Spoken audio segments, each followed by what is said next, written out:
Dan dengan kondisi survei Anies Baswedan yang terus turun dan stigma yang menempel di Anies Baswedan sebagai bapak politik identitas, jelas bohir-bohir di Pilpres berpikir ulang untuk masuk dan membiayai pertarungannya Anies.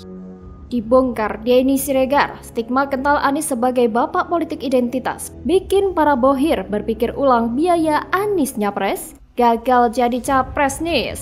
Ditulis oleh tim redaksi jurnal, dikutip dari berbagai sumber. Saya masih punya banyak lagi bukti soal inkonsistensinya ucapan dan tindakan Anies. Dan ini bahaya, jadi pemimpin pada level apapun bahaya. Siapa bilang Anies Baswedan tidak lagi menggunakan politik identitas seperti pada saat dia mencalonkan diri jadi gubernur DKI Jakarta tahun 2017. Halo, kembali berjumpa dengan suara Fani Bakri di channel Jurnal 45. Pegiat media sosial Denny Siregar memprediksi biaya untuk Pilpres 2024 bagi para calon presiden seperti bakal capres Koalisi Perubahan Anies Baswedan, bakal capres PDIP Ganjar Pranowo, dan Ketua Umum Partai Gerindra Prabowo Subianto. Denny Siregar mengatakan pada tahun 2019 biaya untuk Pilpres mencapai nominal 7-8 triliun rupiah dan 2024 diprediksi naik menjadi 10-12 triliun rupiah untuk memenuhi sejumlah kebutuhan seperti kampanye, bayar saksi di TPS, dan lain-lain. Sehingga capres yang akan maju tidak cukup bermodal semangat, harus mempunyai modal yang kuat. Lebih lanjut, menurut Denny, para bohir berpotensi tidak mau membiayai Anies untuk maju Pilpres 2024 karena dua alasan, yaitu elektabilitasnya dalam survei terus menurun dan cap bapak politik identitas sejak Pilkada DKI 2017. Hal ini jelas, bohir-bohir di Pilpres 2024 akan berpikir ulang untuk masuk dan membiayai pertarungan Anies. Contoh saja Yusuf Kalla atau JK, salah satu bohir Anies dan juga mentor Anies ini secara terang-terangan tidak akan mendukung Anies Baswedan di Pilpres 2024. Sedari awal memang sudah banyak penolakan terhadap Anies yang tidak sebanyak yang terjadi pada Pak Jokowi waktu itu. Sikap anti terhadap Pak Jokowi justru banyak dilakukan di masa kampanye bahkan hingga ke sekarang. Penerimaan terhadap Pak Jokowi juga lebih umum, sementara Anies lebih tersegmentasi, yang mana hal tersebut tentu akan membatasi pergerakan Anies ke depan. Nah, agaknya itulah yang patut dipertimbangkan oleh para bohir-bohir Anies termasuk JK. Bahwa mendukung Anies belum sudah dihadapkan pada penghalang besar. Potensi Anies sudah mentok, tidak punya cukup isu sebagai modal setahun ke depan demi memantapkan dirinya. Belum lagi ampas dari politik identitas lalu, serta juga dari peta persebaran yang diperkirakan sebagai daerah penerima Anies. Di Pulau Jawa, Anies hanya kuat di sebagian bagian barat, sementara seperti diketahui, Jawa adalah kunci. Di luar Jawa, paling-paling di sebagian Pulau Sumatera, sebagai Kalimantan dan Sulawesi. Bagian timur Indonesia berat untuk menerima Anies. Jika para bohir ini hengkang dan tidak lagi mendukung Anies, kemungkinan besar Anies akan gagal menjadi capres. Karena duit Anies gak bakal cukup untuk memenuhi biaya pemilu 2024 nanti, yang ditaksir mencapai 10 triliun rupiah. Gerakan khilafah dan politik identitas memang akan gencar dilakukan relawan Anies dalam Pilpres 2024. Sikap waspada gerakan khilafah dan strategi politik identitas harus dilakukan karena relawan Anies sudah bergerak di Lampung. Ken Setiawan ingatkan waspada khilafah dan politik identitas. Karena di Lampung, relawan Anies gencar mengajak pilih Anies dengan janji berdirinya sistem khilafah di Indonesia. Peristiwa Pilkada DKI 2017 tentu akan terulang kembali. Dari masjid, seruan pilih Anies akan dilakukan, termasuk mendiskreditkan rival politik. Tanpa sikap tegas Dewan Masjid Indonesia atau DMI, bukan mustahil strategi kemenangan Pilkada DKI akan ditiru dalam Pilpres 2024. Relawan Anies Baswedan Ormas Bang Japar atau Kebangkitan Jawara dan pengacara juga sudah bertekad akan merebut kekuasaan dan usir anti khilafah dari Indonesia. Relawan Anies Bang Japar yakin Kementerian Republik Indonesia dari Allah, karena itu khilafah harus berdiri. Ketua Umum Ormas Bang Japar relawan Anies adalah Fahira Fahmi Idris, anggota DPD Putri politikus Golkar dan mantan Menteri Perindustrian era SBY, Fahmi Idris. Ormas Bang Japar atau Kebangkitan Jawara dan pengacara Karena suami Fahira adalah Adwin Rahadian, seorang pengacara yang dikenal dekat dengan para jawara Banten dan Betawi. Jadi wajar jika para bohir ini pada mundur mendukung dan membiayai Anies karena polarisasinya yang tinggi dan tingkat menangnya sangat rendah. Jika sudah begini, bisa jadi Anies gagal menjadi capres di 2024. Bagaimana kalau menurut Anda?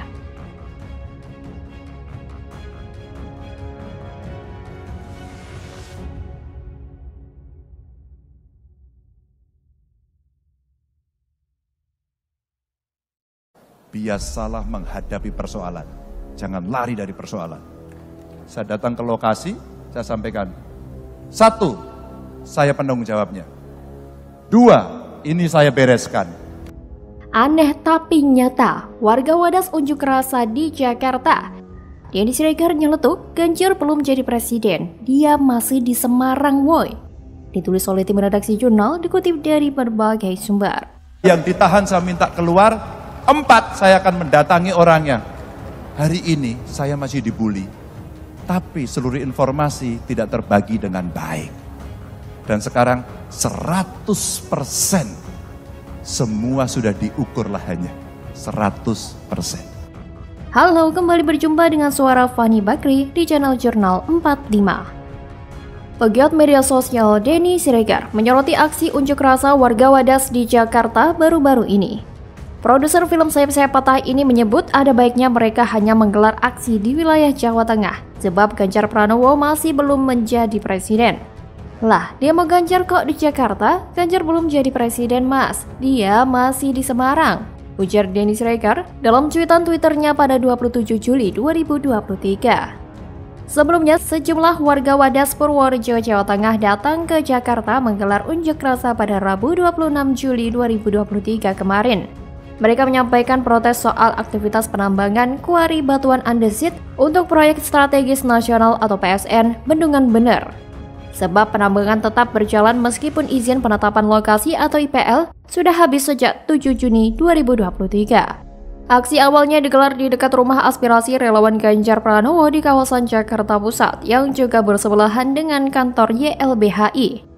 Aksi yang dilakukan warga Wadas dan sejumlah aktivis itu sempat terhambat karena sejumlah relawan Ganjar keberatan aksi dilakukan di lokasi tersebut.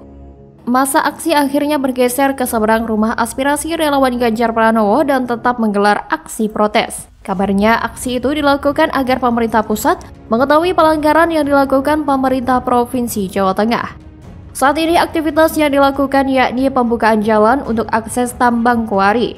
Pada permasalahan ini, Ganjar dinilai gagal melindungi warga Wadas yang lingkungannya akan dijadikan lokasi penambangan batu andesit.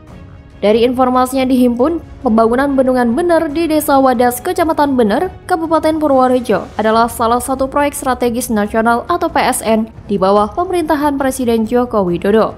Penanggung jawab proyek tersebut dipegang oleh Kementerian Pekerjaan Umum dan Perumahan Rakyat, pimpinan Menteri PUPR Basuki Hadi Mulyono. Rencana konstruksi proyek bendungan telah dimulai sejak 2018 dan direncanakan selesai pada 2023 mendatang. Dikutip dari laman resmi kppip.go.id, total investasinya mencapai 2,6 triliun rupiah dan dengan kucuran dana dari APBN APBD. Ganjar memang masih ada kekurangan, tapi harus kita akui bahwa beliau saat ini yang secara elektabilitas unggul dari Anies. Prabowo okelah masih tinggi, tapi sangat rentan karena kadrun sekarang mulai menyerang beliau. Beliau juga dari keluarga pluralis yang hidupnya tidak terlalu islami, sehingga akan makin mudah digerus elektabilitasnya. Jangan heran kalau ada kelompok fokus menjatuhkan Ganjar, karena mereka sadar siapa prioritas utama untuk mereka jatuhkan. Tapi hikmahnya adalah, di sini kita bisa melihat mana yang benar-benar nasionalis dan membela NKRI di atas kepentingannya. Dari awal, narasi kasus Wadas ini sudah mulai dirasa ada yang janggal ketika dinarasikan agar pemerintah pusat mengetahui pelanggaran yang dilakukan pemerintah Provinsi Jawa Tengah. Narasi yang lucu, warga Wadas desak Ganjar stop proyek tambang batu andesit ini. Maksudnya apa ya? Pak Ganjar kan sekarang masih sebagai Gubernur Jawa Tengah, yang artinya kantornya masih di Semarang. Tapi ini kok warga Wadas ke Jakarta untuk desak stop tambang batu andesit? Ini lucu sekali. Bagi yang sedang ingin mempolitisasi isu ini, please segeralah bertobat. Peluang ini memang sangat bagus untuk menyerang satu orang atau pihak tertentu. Tapi kalian tidak akan punya peluang. Jangan jadi pengecut yang hanya berani bermain di balik layar demi keuntungan politik pribadi atau kelompok sendiri. Jangan jadi orang munafik.